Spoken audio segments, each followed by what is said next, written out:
Hace algo más de un año estuviste aquí y justamente todavía no eras campeón del mundo, pero a las pocas semanas fuiste campeón de la categoría, si no me equivoco, SBK 600. Super Sport. Super Sport, eso es.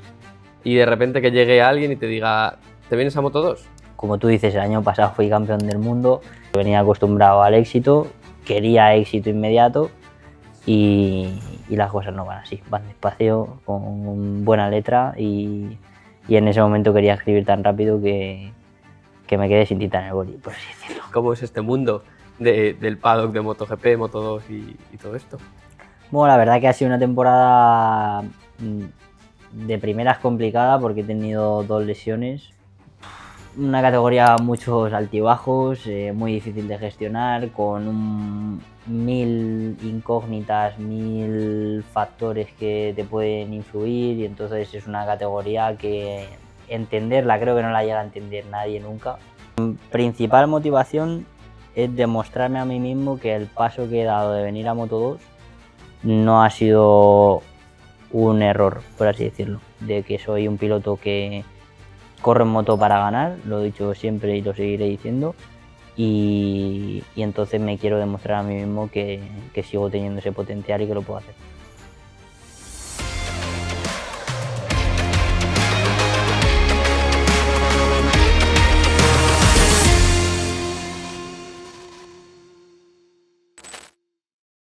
Bienvenidos a un nuevo podcast de Grupo Andrés, el podcast sobre ruedas. Hoy tenemos un invitado especial y nos acompaña Juan Carlos, además, o sea que somos 3 en esta ocasión, pero como nuestra estrella, como nuestro invitado principal, tenemos a Adrián Huertas. ¿Qué tal, Adri? Muy bien, la verdad que muchas gracias por la invitación. Vienes de una temporada nueva, con un montón de cambios y un montón de estímulos nuevos, así que nos tienes que contar un poco a ver cómo ha ido y cómo es este mundo del paddock de MotoGP, Moto2 y todo esto.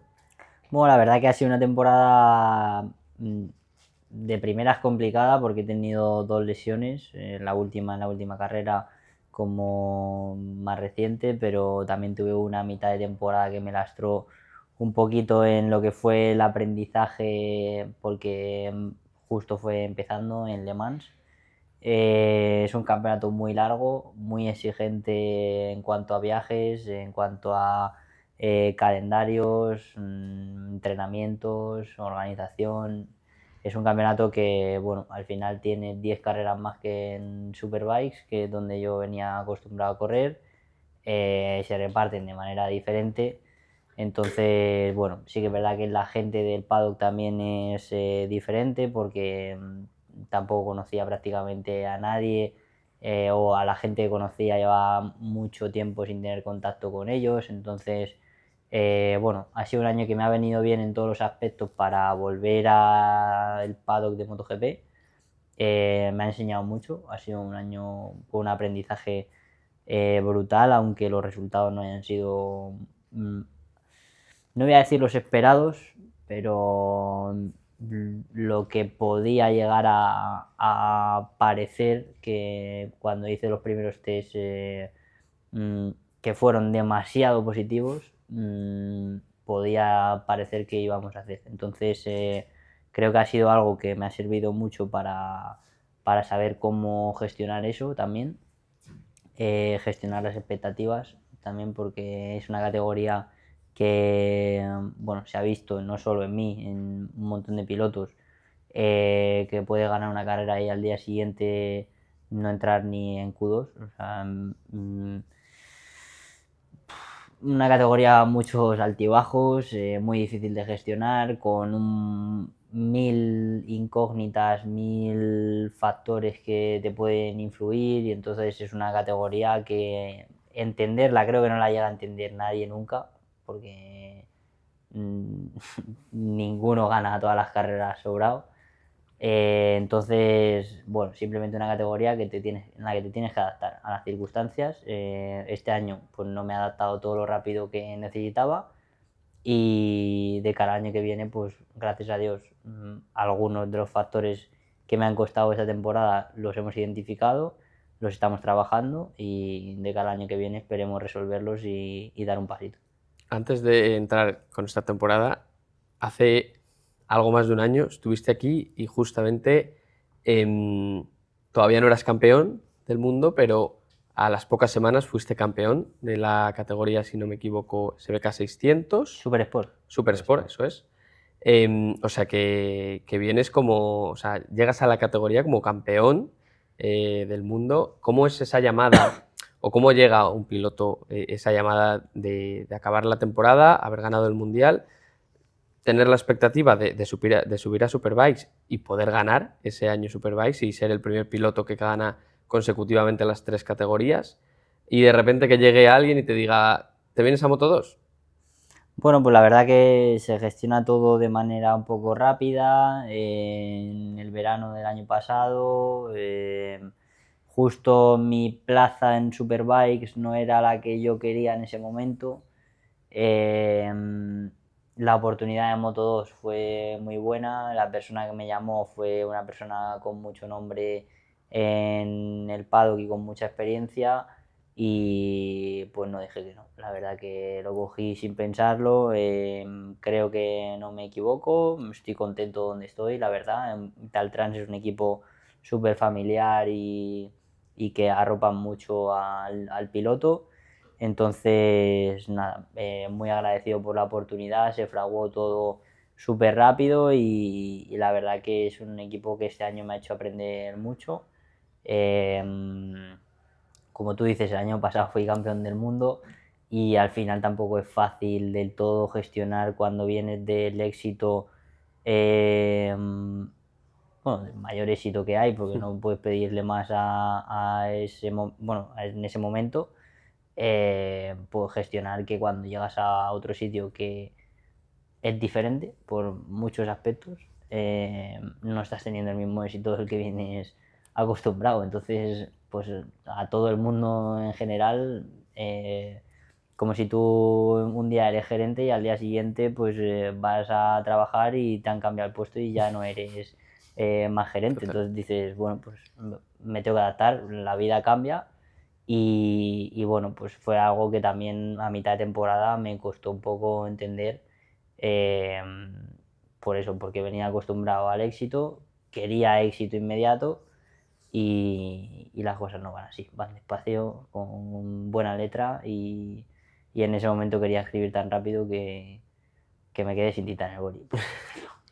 Además de venir de ganar el Mundial de Super Sport, donde las marcas compiten con motos, podríamos decir, de calle, pasas a una categoría, Moto 2, que para los que nos vean, por si no lo saben, todo el mundo va con el mismo motor, no son motos de serie. Aparte de venir del éxito y notar ese cambio en cuanto al pilotaje, ¿te ha costado adaptarte a la moto? ¿Es muy diferente la moto que llevas este año de con la Ducati que competías el año pasado? Sí, la verdad que es una moto que se asimila a nivel de tiempos, por así decirlo. A nivel de cilindrada y potencia se asimila también. Pero por ejemplo yo venía de un motor V2, he pasado a 3 cilindros, de repente cambia, te tienes que adaptar de nuevo. Ya no solo el motor, al final el chasis es un chasis que está hecho y pensado para ir en circuito, sacar el máximo de las prestaciones, pero siempre y cuando se está desarrollado por ingenieros para hacer las cosas de una manera. Entonces, si tú no las haces de esa manera, y por eso hay tanta igualdad en Moto 2, porque realmente todo el mundo tiene que hacer las cosas de esa manera, si no las haces de esa manera, no vas. Entonces, tú puedes ser muy bueno, pero si no haces las cosas como tocan en ese momento y tal, pues al final no vas. Es una cuestión de cómo la moto está hecha para funcionar. Entonces la Ducati, por ejemplo, era una moto que no estaba hecha para nadie, o sea, estaba hecha para un usuario de la calle. Entonces tú ahí te permite a ti, es como si te dieran un lienzo en blanco o te dieran un lienzo para pintar con el dibujo ya hecho y tú lo coloreas. La Ducati tenía el lienzo en blanco y era pintar y expresarte a tu manera, y el otro lienzo pues es con unas medidas establecidas y con un dibujo establecido y tú lo coloreas. Entonces, ¿qué pasa? Que cuando es algo así, pues hay muchísima igualdad, todo el mundo va muy rápido, la gente que conoce la moto y conoce cómo tiene que funcionar tiene una ventaja abismal. Se ve, o sea, realmente, si te pones a ver, los rookies de este año han sido todos unos rookies súper exitosos en lo que es la categoría, porque había un nivel de rookies abismal. Pero aparte de ello, si quitas a los rookies de este año, Moreira, que es era mi compañero, ha hecho una temporada muy buena, pero ha sido de los pocos campeones que ganan en su segundo año. Moto2 se está volviendo una categoría en la que llegar a ser competitivo como para luchar un título, pues te encuentras a un Canet, a un Manu González, que al final llevan muchos años en la categoría, entonces entienden muy bien todas las situaciones y lo que la moto requiere en cada momento. Y es algo que para un rookie, como llegas y el nivel es tan exigente, tienes tanto foco, por así decirlo, que enseguida tienes que ser competitivo, sientes esa presión un poco de ser competitivo, pues al final te da tiempo a aprenderla entre comillas, ¿sabes? Porque tienes que ir a marchas forzadas siempre, y por eso la gente que, lo primero, yo había 8 o 10 circuitos que no conocía esta temporada, de 22 carreras, que eran muchos. Gracias a Dios, para mí no es un gran problema aprender los circuitos, pero ya es un hándicap. No conocía la moto. Cada circuito tiene sus peculiaridades, que cuando llegas de un año para otro ya sabes lo que has tenido que adaptar el año pasado en ese circuito. A lo mejor inclinar la moto un poco más, inclinar la moto un poco menos, frenar de esta manera, frenar de otra, por el tipo de curva. Entonces, cuando ya lo tienes aprendido, tú llegas al FP1 y haces pum, y ya vas. Y sin embargo, cuando ya el fin de semana un poco te cuesta, ya pasas la Q1, la Q1 es súper complicada porque todo el mundo va rapidísimo. Si pasas a la Q2 tienes un juego menos de neumáticos que la gente de adelante, ya clasificas atrás, porque claro, ya por mucho que pases a la Q2, con un juego de neumáticos menos normalmente ya no te da para hacer los resultados de los de adelante, entonces ya sales el 17. Por mucho ritmo de carrera que tengas, siempre hay barullo en el medio, o sea, es un cúmulo de cosas que, por ejemplo, te llega un fin de semana como el de Balaton, que estás adelante del primer momento de los entrenamientos porque el circuito me gustaba, pasas directamente en Q2, haces una quali que, bueno, podría haber sido mejor, pero tampoco fue mala, sales bien en carrera y te pones ahí y haces un resultado bueno. Pero porque es una consecuencia de todo, de cómo empieza el fin de semana. Cómo empieza el FP1 te marca ya el resultado del fin de semana, por así decirlo. Entonces dices, vale, aquí hay muchos factores que antes, yo por ejemplo me acuerdo en Montmeló del año de Super Sport, hice un FP1 desastroso, que fue la primera carrera en Europa. Hice un FP1 desastroso que no me encontraba, porque había salido con un neumático un poco más duro, no me encontraba tal, no sé qué, y hice el 20 o algo así, y de repente coges, sales a la tanda siguiente y hice la pole. Entonces hay capacidad y tiempo en pista, que es otro factor que afecta mucho, tiempo en pista para poder adaptar la moto y adaptarte tú. Pero es que, por ejemplo, en Moto2 es el tiempo que tienes en pista, es el FP1, que normalmente la pista no está al 100%, llegas, tienes que salir al FP2 y el FP2 ya no es un FP2, porque ya es la preclasificación, ya, ¿sabes? O sea, ya ahí no pones la moto al sitio, ahí apretas para meterte en Q2, o sea, entonces no tienes ese tiempo libre, por así decirlo, y tranquilo, sin estrés, de poner todo al sitio. Entonces, si no tienes la capacidad de hacer cambios grandes, o no te arriesgas a hacer cambios grandes, o por lo que sea, no pruebas cosas diferentes, pues con el tiempo que hay, en ninguna carrera, o sea, vas arrastrando carreras, y igual que cuando tienes una buena puesta a punto y una base positiva, arrastras carreras hacia bien, cuando tienes algo malo, pues las arrastras hacia mal. Y vas comiendo fines de semana haciendo todo el rato lo mismo, y mismos resultados y tal, y misma confianza, y no lo llegas a ganar en ningún momento. Y cuando, está la típica frase de Moto2 de cuando tienes bien la moto no la tocas, porque realmente con el tiempo que hay es más fácil liarla que ponerla al sitio más, ¿sabes? Entonces está esa frase de mejor, si te va bien, no lo toques. De cara un poco al año que viene, ¿qué te motiva a ti como piloto después de haber pasado este primer año un poco de prueba? Pero ¿cuál es tu motivación o qué es lo que más te motiva de cara al año que viene, que tú pienses, pues es verdad que esto es un punto esencial que el año que viene el año pasado no lo tenía y para mí es un factor que va a hacer un clic? Pues mira, mi principal motivación es demostrarme a mí mismo que el paso que he dado de venir a Moto2 no ha sido un error, por así decirlo.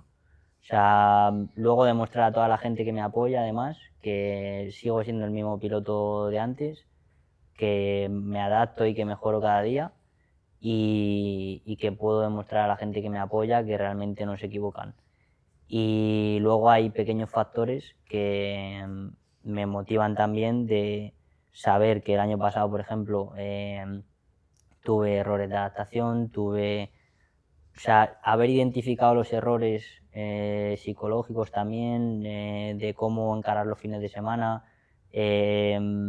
un poco la relación con el equipo en algunos momentos de la temporada, hay cambios internos en el equipo también. Ese es un poco mi núcleo de motivación de muchas cosas que yo puedo cambiar personalmente, que es lo principal, luego cosas que cambian dentro del equipo y aparte esa motivación y esa gana de que soy un piloto que corre en moto para ganar, lo he dicho siempre y lo seguiré diciendo, y entonces me quiero demostrar a mí mismo que sigo teniendo ese potencial y que lo puedo hacer. Eso que dices o sea, de que te quieres demostrar a ti mismo que el cambio ha sido positivo y que ha sido el correcto, ¿en algún momento has dudado esta temporada de que igual el cambio no era el correcto o lo has pasado mal y has dicho, joder, vengo de ser campeón del mundo y aquí me cuesta o no encuentro el feedback? Sí, por supuesto que lo he pasado mal. Al final, como te he comentado, cuando vienes de ganar y tienes un éxito, por así decirlo, cuando no lo tienes, pasas a no tenerlo, nadie lo gestiona bien de primeras, nadie dice, oh, qué guay, estoy quedando en 15. ¿Sabes? Realmente luego lo piensas con perspectiva y quedar el 15 en tu primera temporada, a lo mejor en ciertos circuitos que no conocías, con el nivel que hay y tal, pues bueno, mira, a lo mejor ese fin de semana que quedé el 15, aprendí más en el que en el que quedé séptimo, que fue el mejor resultado en Balaton. Entonces dices, vale, con perspectiva veo las cosas y digo, pues no estuvo tan mal. Lo que pasa es que en ese momento, cuando estás ahí, estás caliente, como he explicado en alguna otra ocasión, cuando vamos en moto vamos a 180, 190 pulsaciones, te bajas de la moto, acabas de hacer un mal resultado, pues al principio estás enfadado. Sí. O sea, no, estás enfadado por cómo yo afronto y por mi manera de vivir las carreras, porque lo más seguro es que el chaval que corre en moto para quedar el 16, el 15, el 12, el 10 en alguna carrera, dice, wow, qué bien esta carrera, que he quedado el 12, 13. Pero yo realmente sabía que era un paso positivo, algún fin de semana que hacíamos el 12, que hacíamos top 10, que quedaba séptimo, por ejemplo, que tal, pero no, o sea, estaba contento, tenía una sonrisa en ese momento, pero luego decía, vale, ¿qué puedo hacer para realmente conseguir ganar como está haciendo mi compañero o estar en el podium? Que todo lleva su plazo de adaptación, su momento y al final los resultados te llegan cuando estás preparado para ello. Pero bueno, siempre tengo ese pequeño pensamiento en mi cabeza que me dice, siempre quiero más. Una cosa... ¿Y has notado diferencia entre lo que es O sea, dentro de la categoría y dentro de que los equipos tienen un presupuesto, o sea, ¿el presupuesto de los equipos llega a ser limitado o es tan grande que realmente tanto el primer piloto o al menos el piloto igual que lleva más años, que como dices es una categoría en la que la gente acumula muchos años, entonces, bueno, igual por años acabas siendo el primer piloto porque llevas 5 años en ese equipo. ¿Hay diferencia entre lo que puede llevar ese piloto que lleva 5 años con el nuevo o realmente hay, incluso en equipo humano, que digas tú? Yo dentro de lo que es mi equipo te diría que no. En Italtrans yo creo que la verdad que eso siempre han sido muy injustos, nos han dado a los dos las mismas armas. Al final a nivel humano no te pueden dar a los dos la misma persona. Puede haber alguien que lo haga mejor, otro que lo haga peor, pero todo el mundo tiene el mismo número de personas trabajando para él, la misma moto, mismas armas, mismas piezas que llegan a la vez prácticamente. Obviamente, cuando el equipo se está jugando algo a final de temporada, pues sinceramente no lo sé, porque yo todo lo que he necesitado me lo han dado en todo momento. Pero a lo mejor si llega algo nuevo, pues va para el piloto que está jugando el campeonato, como es obvio y normal. Pero yo la verdad que con Italtrans no he tenido ningún tipo de problema en este aspecto y la verdad que le estoy súper agradecido porque todo lo que hemos necesitado en cualquier momento de la temporada lo he tenido. Que ahora en breve tenemos las Navidades, donde todos tenemos vacaciones, días de fiesta. ¿Qué te espera a ti para las próximas semanas? ¿Tienes pensado entrenar? ¿Cuándo empiezas ya? Pues sabemos que vienes de una lesión, de la caída en Cheste. Bueno, no sé si la lesión te permite ya poder empezar a coger la moto. Cuéntanos un poco qué Navidades te esperan. Pues yo todo lo que hago en mi vida es enfocado a la moto, o sea que me espera mucho entreno, muchas horas de moto. Ahora hasta enero lo único que voy a hacer de moto es que voy a empezar poquito a poco. He buscado un clima que esté un poquito mejor para empezar con la moto, porque con el frío aquí, cuando vienes de una lesión y está todo frío, peor aún. Entonces, por si acaso, voy a empezar a entrenar en una zona un poquito más calurosa. En enero, principios de enero, ya empiezo a entrenar en Almería. Luego, después de Almería, volveré a casa, vuelvo otra vez a entrenar en Valencia y todo enero y hasta principios de febrero que viaje va a ser entrenamientos en moto, sobre todo puliendo detalles de pequeñas cosas que tengo en la lista de tareas durante la temporada, no haber podido tener ese tiempo entre carrera y carrera de mejorar ciertas cosas. Entonces ahora en pretemporada pulir esos detalles para llegar a la temporada al 100%. Todos estos entrenamientos los haces con tu moto. ¿Y cuándo vas a poder volver a montarte a la moto, digamos, de las carreras? ¿Cuándo empezarían los entrenamientos oficiales para ir cogiéndole el tacto a esa Moto 2 de cara a la primera carrera? Pues mira, en enero todo lo que entreno con mi moto personal. Tengo una R1 y una R6 para entrenar. Entonces, en todos esos entrenos los hago, como te digo, con la moto personal. Luego en febrero ya, a mediados de febrero, ya tenemos los test oficiales de Moto 2, que son en Portimao y en Jerez. Y después de Jerez estamos una semana aquí en España y nos vamos ya para Tailandia, a la primera carrera. ¿Tienes alguna carrera ya marcada en rojo? Que igual hayas dicho, este año me he sentido bien, pero el año que viene, que voy a tener un año a mis espaldas, yo creo que aquí de primeras vengo bien. El año que viene son todas en rojo. Son todas en rojo, todas a ganar. Todas a hacerlo bien. Y un poco de cara, como decimos, a ese año que viene, más que objetivos, porque entiendo que las carreras que vas a hacer las quieres ir trazando una a una, con el objetivo siempre de ganar, pero si tú tuvieras que decir algo nuevo que de primeras ya sabes que sientes que vas con ello, ¿qué sería? O sea, que vas preparado, algo que digas tú este año, este punto ya lo llevo preparado. Sobre todo no volver a cometer errores que ya he cometido, que los errores que vengan sean nuevos y que el 2025 haya servido realmente para hacer una base sólida y no volver a tropezar 2 veces con la misma piedra. Este año ya todas las piedras del año pasado las hemos apartado del camino, ya sabemos cuáles han sido, ya las hemos admitido, ya orgullo ninguno, yo he hecho muchos errores, ha habido muchos errores fuera también, todas las piedras fuera del camino y ahora las que aparezcan nuevas, que sean porque son nuevas, pero de las viejas que no se vuelva a meter ninguna. Yo quería preguntar una duda un poco alejada de las motos, también para que la gente lo sepa y sea consciente. ¿Cuándo empieza a ganar pasta un piloto? Bueno, depende. O sea, tú puedes seguir corriendo en Moto2 y seguir teniendo que aportar patrocinadores al equipo. Sigues en MotoGP, creo que gracias a Dios no hay ninguno. Pero en Moto2 aún se dan casos que siguen así.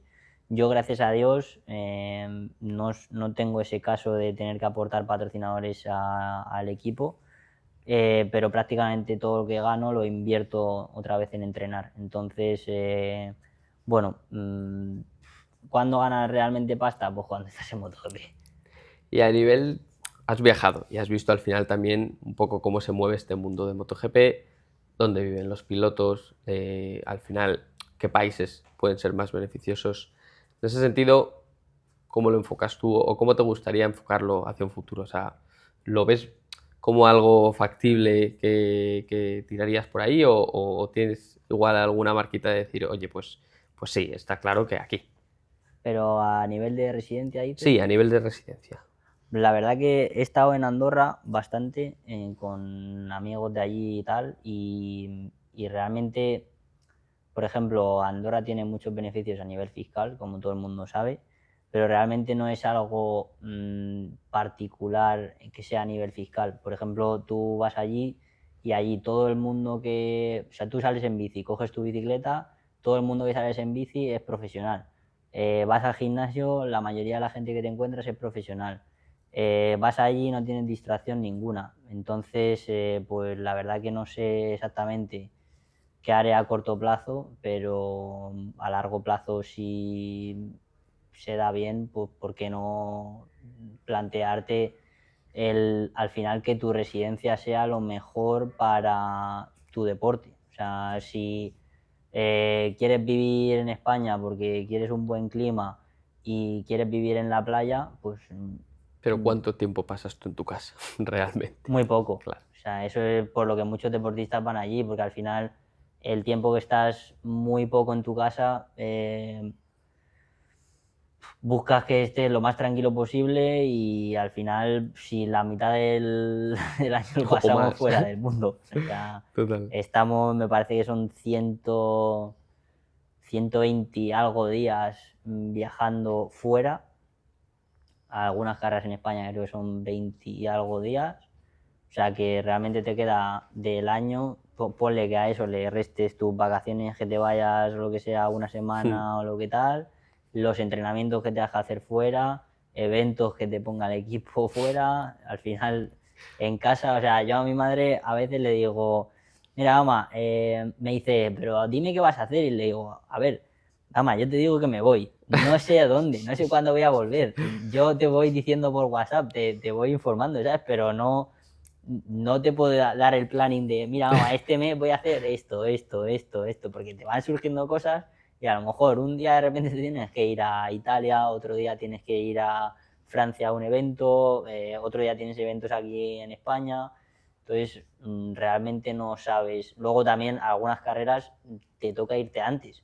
Por ejemplo, este año en Australia tengo un patrocinador australiano, el patrocinador que me proporciona las botas. Tuve que ir a Australia antes para estar ahí 5 días con ellos de evento. Entonces ya dices, aparte del calendario que ya me he hecho un poco, que estos días voy a estar fuera, de repente 5 más de aquí, 2 más de aquí, 1 más de aquí. Entonces al final prever el tiempo que estás fuera o que estás en casa, yo prefiero ni pensarlo, porque seguramente esté más del 50% del tiempo fuera de mi casa. Por lo menos las navidades las pasarás en casa, ¿no? Con familia. Ahora no, porque las paso fuera porque estoy entrenando. Pero con la familia o no. Nochevieja sí que lo paso en familia. O sea que Nochebuena ni siquiera lo paso eso. con mi chica afuera, que estaré entrenando. Bueno. No sé si tienes alguna pregunta más, Juan Carlos. Bueno, no hemos tocado el tema de neumáticos, que dado que estamos aquí rodeados de neumáticos. Sí que es verdad que, bueno, del campeonato de Superbike, que el proveedor es Pirelli, y la categoría de Super Sport también, en Moto 2 también es Pirelli, aunque sigue siendo el mismo proveedor. ¿Tú notas alguna diferencia en cuanto a los neumáticos que se usan, que usabas en Super Sport a los que usas en Moto 2? ¿O son similares? Porque la estructura de Pirelli en cuanto a los neumáticos en el circuito es prácticamente la misma. No sé si os proporcionan los mismos neumáticos, son distintos. Sí, son los mismos neumáticos en cuanto a compuesto. ¿Quieres que diga los compuestos o...? Sí. Son SC1, SC0, SCX. Lo que pasa es que con la entrada de Pirelli a MotoGP un poco se está empezando a desarrollar algún prototipo. Entonces en alguna carrera tenemos esos neumáticos prototipo que, bueno, cada uno tiene una peculiaridad en concreto, algunos un poco más duros, pero casi todos suelen ser con la misma sensación. Casi ninguno suele ir mal, la verdad. Eso, todo lo que trae Pirelli es avances, y todo es normalmente a tendencia mismo agarre, más durabilidad. Pues ¿qué duración tiene el neumático de clasificación, por ejemplo, y el neumático que utilizáis en carrera? En tu caso en concreto, porque sabemos que es muy diferente con cada piloto. Sí, pero normalmente el mismo neumático de clasificación se utiliza en carrera, en Moto 2. En Superbike también era así.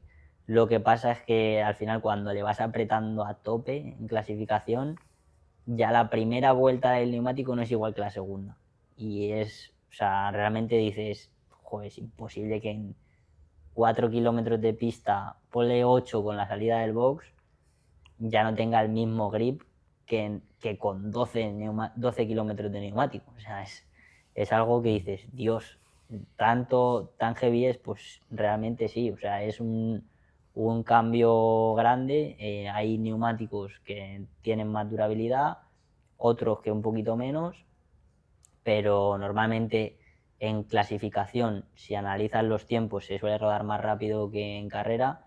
En carrera se suele rodar un poquito más lento porque al final, pues, nosotros administramos goma, la moto va mucho más cargada de gasolina, entonces el transferimiento del principio de carrera es un poco menos, entonces, bueno, vas ahí jugando un poco con eso y al final el neumático en clasificación parece que 2 vueltas ya no es igual, luego en carrera lo llevas hasta el final de la carrera.